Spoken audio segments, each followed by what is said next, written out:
sempre foi uma parte mais forte do trabalho do Filipe Luís em enfrentar times que tenham, né, uma proposta de jogo ofensiva, que partem para cima, porque isso abre mais espaço, então gera mais um trabalho do Flamengo de saber analisar os erros do adversário e trabalhar em cima disso. E não ter que necessariamente ter aquela criação de jogadas ali onde você fica trocando passes na frente, esperando uma linha de 5, de 6 ou de 7, dependendo do clube, como foi o caso do Táchira, né, quase os 11 jogadores na linha defensiva.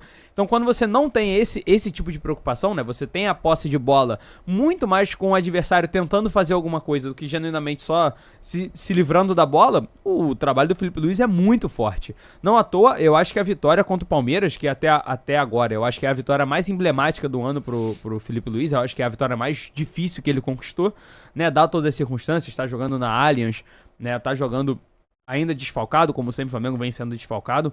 Adversário direto, né? Adversário direto pela liderança. Inclusive, essa vitória foi o que garantiu a liderança do Flamengo hoje, né, no campeonato. É muito passo para essa vitória. Óbvio, né, tem o jogo contra o Cruzeiro, que é um jogo complicadíssimo. O Cruzeiro do Leonardo Jardim, que tá jogando muita bola, né? Acho que chegou ao 8º jogo seguido sem perder, né? Se eu não me engano, acho que foram 2 empates e 6 vitórias até agora. Então, assim, eu acho que o Felipe sempre se dá bem nesse tipo de jogo. E aí, é até algo a se levar em consideração com os adversários que a gente tem, né? Tanto no sorteio da Libertadores, como no sorteio da Copa do Brasil. O Flamengo pegou 2 adversários grandes, né? Que vão tentar propor jogo. Então eu acho que é uma preocupação a menos pro torcedor, né? Aquela mesma ladainha que a gente sempre vinha falando aqui toda semana, que o Flamengo não joga bem contra time recuado, não sabe muito bem o que fazer, porque a pressão, que é uma das coisas principais desse Flamengo, é o DNA desse Flamengo, é esse jogo de pressão, esse jogo de correria, não tem como aplicar em times que ficam 11 atrás recuados esperando a bola, rifando bola e esperando uma oportunidade de contra-ataque. Então, eu acho que esse jogo contra o Fortaleza mostra o DNA do que é esse Flamengo. Que é um Flamengo ofensivo, um Flamengo muito forte de contra-ataque, muito forte de pressão, muito bem ofensivamente, porque sabe utilizar os espaços. Uma partidaça do Varela, uma partidaça do Luiz Araújo. 2 jogadores que pra mim... Mais uma de ambos, né, João? Mais uma de ambos, exatamente. Mas o Varela, pra mim, ele hoje já pede passagem pro Wesley. Pra mim, o Varela hoje já ganha titularidade em cima do Wesley. Os últimos 3 jogos que o Varela fez são impressionantes. O Wesley é um ótimo jogador, mas é evidente que a saída dele tá próxima.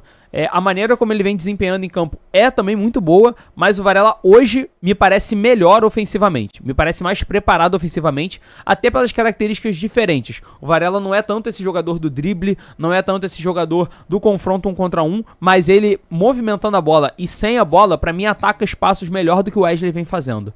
Então eu acho que hoje o Varela, por exemplo, é um que tem que ser titular na frente do Wesley. E o Luiz Araújo é outro que tá cavando a sua vaga em definitivo no Flamengo. Há algum tempo atrás, eu aqui mesmo falei que de repente o Luiz Araújo poderia ser um jogador que deveria sair do Flamengo. Eu não posso dizer que a minha opinião mudou, porque eu entendo que a saída do Luiz Araújo, assim como de qualquer um dos pontas do Flamengo, é uma necessidade. O Flamengo vai precisar abrir espaço nas pontas, e eu não sei se existe esse interesse no mercado em Michael, em Cebolinha. Então, se a oportunidade for o Luiz Araújo, vai ser uma grande perda, porque ele é um ótimo jogador, ele joga muito bem. Eu acho que ele tá sabendo desempenhar muito bem a função dele no Flamengo hoje. Mas, se houver a necessidade, o Flamengo precisa se livrar dos pontas. A prioridade pra mim tem que ser Cebolinha, tem que ser Michael. Mas, assim, hoje a gente tem que pensar no Flamengo a longo prazo. E é um Flamengo que hoje já tem a contratação do Jorginho encaminhado, que chega na sexta-feira, mas que precisa mais do que isso. Precisa de um meio-campo, precisa de mais pontas, precisa provavelmente de um atacante. Tem que pensar num lateral, porque a saída do Wesley é iminente. E o Varela pode sim assumir com tranquilidade essa função hoje. Ele vem provando que é muito capaz disso, mas o Varela não pode jogar sozinho. Então, todas essas são preocupações do mercado do Flamengo, mas o Luiz Araújo e o Varela estão conseguindo cavar a sua vaga para continuar nesse Flamengo, para mostrar mais do futebol deles com o Filipe Luís.